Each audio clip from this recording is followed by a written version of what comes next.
NBA players are going to be drastically affected by this 5-month layoff, but while some teams have had their championship rhythm disrupted, others have had the chance to allow their top options to recover from injury. So under 2 weeks from the league's anticipated return, this video I'm deciding if the hiatus had a negative or positive impact on each of the 22 squads by predicting every team's fate in the NBA bubble. First, Community Speaks is brought to you by HoopsThread. Check out their Instagram and DM the code DFLOW to get any jersey you want for just $50. Today's shout out to Phoenix, who says the most important part of the Raptors' success this season has been their unexpected depth. Great answer. If you want next video shout out and to compete for yearly NBA merchandise awards for free, comment your take on the question coming up. Number 22, the Washington Wizards. A quick note that this list is in order of the lowest to highest seeded teams in the NBA bubble. Having said that, the Wizards without a doubt have the luckiest fan base in the league right now, because the rule that teams had to be within 6 games of the 8th seed to resume their season perfectly matched Washington's position in the standings. Being that the Wizards are currently 5.5 games back of the playoffs, Washington's second game against the Nets, who are a half game up on the 8th seed, will be absolutely crucial. I know they'll miss the services of Davis Bertans, Bradley Beal, and of course John Wall, plus they have a tough schedule. However, I'm making the bold prediction that the speedy veteran point guard Ish Smith, combined with some explosive young pieces like Troy Brown Jr., Roy Hachimura, and Thomas Bryant, shock both the odds makers and the NBA universe by qualifying for the play-in tournament. Number 21, the Phoenix Suns. Devin Booker and Kelly Oubre have been a damn solid scoring combination on the wing for Phoenix, and free agent pickup Rubio proved he fits next to all-star D-Book in the backcourt. You also can't forget about Aaron Baines at center, whose shooting keeps opposing defenses spaced out for all those guys. Unfortunately, the Suns don't play any games against the 8 to 12 seeds in the West, and have an extremely difficult schedule other than playing the Wizards in their first game. For that, I think they fall just short of reaching the play-in tournament. Number 20, the San Antonio Spurs. Last year, the Spurs tied the 76ers, who did it back in 1950 from 1971, for the longest consecutive playoff appearances in NBA history. DeMar DeRozan has a chance to step up with his athletic ability and mid-range game and make history in San Antonio. Debo's abilities can adjust to the NBA speed faster than a lot of players, so look for him to go off in Orlando. Don't be surprised if the Spurs make a push for that play-in tournament. They've got a relatively easy schedule and trusted veterans. Only 2 teams can make the playoff tournament though, and while it seemed like the Wizards benefits from being the only team outside the playoff picture in their conference, the Spurs, meanwhile, are competing with 4 other hungry, up-and-coming teams with more talent than them overall. Therefore, they're not my official prediction to qualify for a chance at the postseason. Number 19, the Sacramento Kings.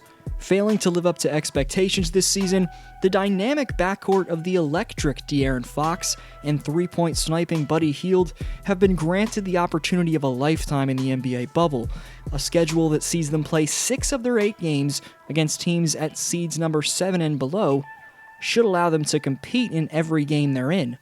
Marvin Bagley's going to return from his foot injury, so that should help their chances, and I think the Kings get extremely close to reaching the play-in tournament. It'd be a great story if they could achieve it.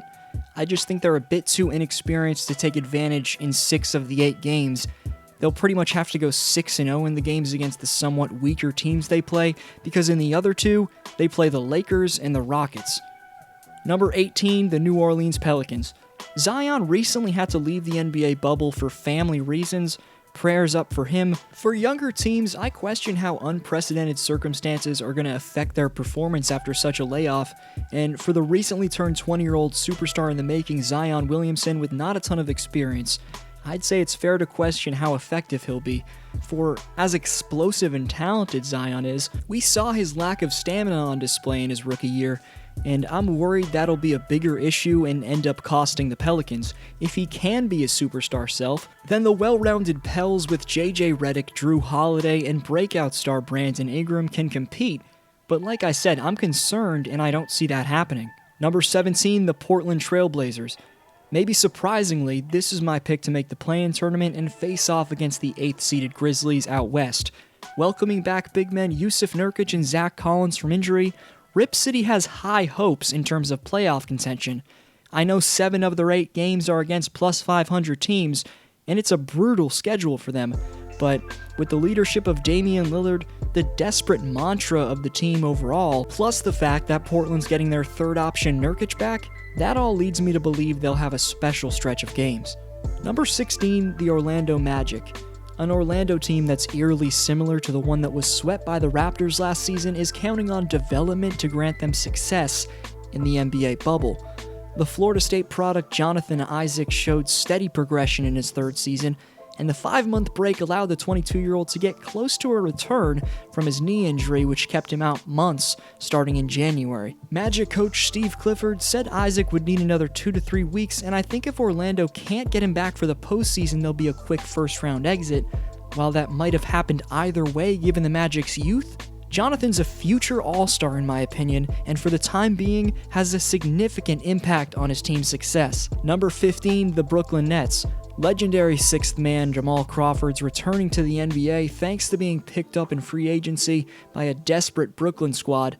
Missing the 2 ring chasers already, the Nets also recently lost Spencer Dinwiddie, who will be recovering from an Achilles injury, so Jay Crossover is going to have the task of replacing 20 points and 7 assists of production from Spencer Dinwiddie, and up front, they'll be without center DeAndre Jordan.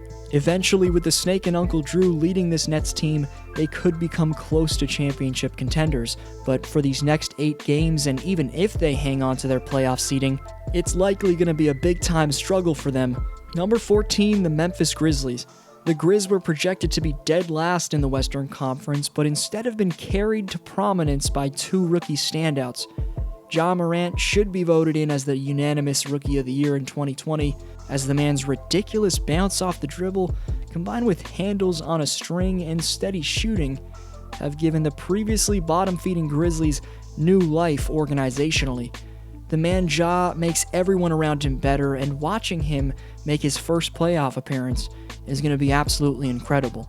The Grizzlies' other rookie sensation, Brandon Clark, also significantly helps the Grizzlies just in different ways. I could go in depth on Jonas Valanciunas and Delon Brooks, but it's those 2 rookies that are the primary reason for why the Grizzlies are going to maintain their 8th and final playoff seed. Number 13, the Philadelphia 76ers. Now for the guaranteed playoff teams, and had the playoffs originally began in April, one of Philly's stars might not have been close to full health. Ben Simmons was sidelined indefinitely with a lower back impingement when the season was suspended in March, but 5 months later he's reportedly feeling as good as he's ever felt. I expect he and Joel to have benefited tremendously from this rest, and I expect Philly to be a legitimate threat out east. I'll predict every team's official playoff prediction. That'll be in a separate video made before the postseason. Hit subscribe if you want to see that, but for the time being, I worry about the Sixers' chances in the biggest moments. Again, things can change after these 8 games, but Jimmy Butler and JJ Redick I think will prove to be big-time missing pieces for them. Number 12, the Indiana Pacers. Malcolm Brogdon's rejoining the Pacers roster after being sidelined with a torn muscle in his quadricep. That's huge for the former All-Star Victor Oladipo, who now has an extra dribbler next to him.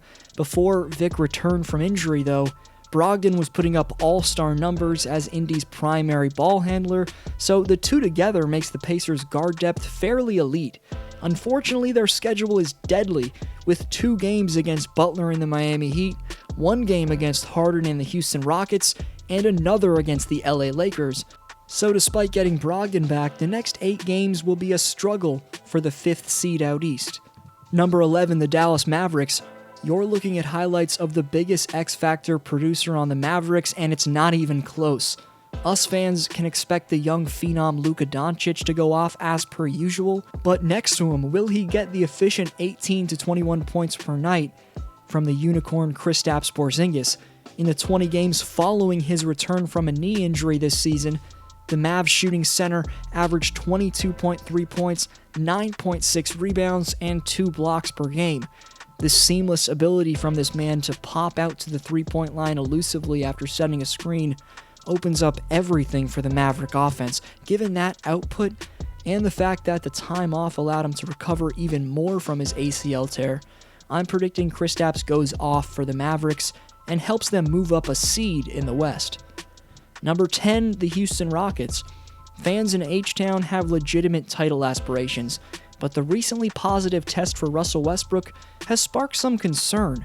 If healthy, the small ball Rockets have as good a shot as anyone to achieve the lofty goals they set for themselves. With 2 MVPs in Harden and Brody running the show, anything's possible, and with a rangy stretch 4 like Robert Covington, who is fitting in perfectly before the league suspension, that complements the superstars. They've got a tough schedule though, and while I can see them finishing with around a 5-3 record in these next 8 games, the playoffs are going to be where the 3-point heavy Rockets fully establish their rhythm. Number 9, the Oklahoma City Thunder. Statistically, Chris Paul has been the clutchest point guard in the NBA this year, as he leads the entire league in scoring in the last 5 minutes of the game. Next to the Grizzlies, this OKC team's debatably the best underdog story of the 2019-20 season, shockingly sitting just a game back of the 4th seed. The backcourt of CP3 and Shai Gilgeous-Alexander have revitalized the Thunder. Following the Paul George and Russell Westbrook trade last year, everyone assumed OKC would become bottom feeders. Conversely, a superstarless cast has come through in unforeseen fashion. 6th Man of the Year candidate Dennis Schroeder has put up all-star numbers, while the veteran sniper Gallo's having a career season of his own. However, the Thunder's first 3 games in the bubble are against the Jazz, Nuggets, and Lakers, so they'll have to regain their momentum fast. OKC is going to finish 4-4 in the 8 remaining games, but be in first gear come the playoffs. Number 8, the Miami Heat. Jimmy Butler's the 2nd best player in the Eastern Conference, and he's showing off the work ethic that got him there. Already, Jimmy's getting noise complaints for his dribbling in his hotel room, and while Jimmy will undoubtedly be ready to lead his teammates, the story for the Heat this year and what makes them so scary for anyone chasing the title is their depth. Miami's got a perfect mix of young breakout stars and well-suited experienced veterans. The acquisition of the lockdown perimeter defending champion Andre Iguodala makes their defense on the wing even more special than it was before. Derrick Jones Jr. is 12th in league-wide defensive rating. Jimmy's strength, IQ, and lateral quickness rank him 11th in that area. At the rim, there's Bam Adebayo's brilliant awareness and beastly vertical, so this Heat team's a nightmare to score on, and they're built for the finals in my opinion. Number 7, the Utah Jazz. Can Rudy Gobert make up for his sins? Well, he definitely seems to be in the proper condition to do just that. A lot's on the line for every player entering the Orlando bubble, but perhaps no one has more pressure on them than Gobert. His career can go in one of 2 directions. Either Rudy's going to be remembered forever as the man who sparked the cancellation of sports, or his defensive beastliness between the lines is going to lead the Jazz deep into the playoffs, potentially to a championship where his reputation can then be salvaged. Utah's missing one of their best scorers in Bojan Bogdanovic, so it's going to be tough, but Utah's defensive system with Rudy as the backbone can still do some damage in the West. With winnable games other than the Lakers, I see the Jazz finishing 5-3 in these next 8 games. Number 6, the Boston Celtics. Following the Kyrie 2018-19 disaster in Beantown, the chemistry was on point this year for the Celts. That had a lot to do with the unselfish Kemba Walker, whose tremendous heart and toughness sets the tone for Boston's rising core. You can bet reigning first-time All-Star Jason Tatum's been craving a return to the court, and that he'll be providing like his diversely dominant scoring self. The Celtics are a tough nut to crack, with a devastating offensive attack, which consists of 4 players with scoring averages of at least 17 points per game. I see the Celtics going 6-2 in the bubble. Number 5, the Denver Nuggets. Skinny Joker will be a problem. I'm making that point clear as day if you hadn't noticed after the thumbnail, but I believe the added quickness given Nikola's visibly significant weight loss will make the Nuggets a real problem in 2020. The one thing anyone could question about Jokic before was his ability to move well laterally and his stamina. This 50-pound trim should eliminate those issues and help already one of the better superstars in this league take the Nuggets to new heights. Overall, Denver's a top 3 to 5 title contender given their elite depth, their star creator in the young Jamal Murray, all revolving around maybe the best center in the world. They have an extremely tough schedule in the bubble, and I think they finish 4-4, but they'll be a massive problem come the playoffs. Number 4, the LA Clippers. The NBA's hiatus proves that when Kawhi retires, we'll never hear from the man again. Between the lines, we know the Claw very well, and 5 months of load management should make him even more of a killer than he was before that time off. And the opening game in the bubble against the Lakers in just over a week is going to be the ultimate test of how much the rest impacted Kawhi's health status. If he's knocking down shots and locking up on defense like the cyborg we know him as, the Clips can go as far as he takes them. Also, you can't forget about how Paul George, in addition to Leonard, completely overwhelms wing scorers by locking up the perimeter defensively. The Clippers should win either 6 or 7 of their 8 remaining games. Number 3, the Toronto Raptors. Having their championship momentum broken up, the question for Toronto will be if they can swiftly pick up the pieces and get back to the machine they molded into before the suspension. Given the main pieces of the squad have played with each other for a very long time, that could easily happen. One thing definitely boding well for the reigning champion Raptors is health. All the team's core pieces had missed significant time with injury throughout 2019-20. So players like Powell, Gasol, Siakam, and Fred VanVleet should be in much better physical form, so I'm predicting the Raptors finish 5-3 after these games in the bubble and give themselves some solid rhythm as they attempt to defend their title. Number 2, the LA Lakers.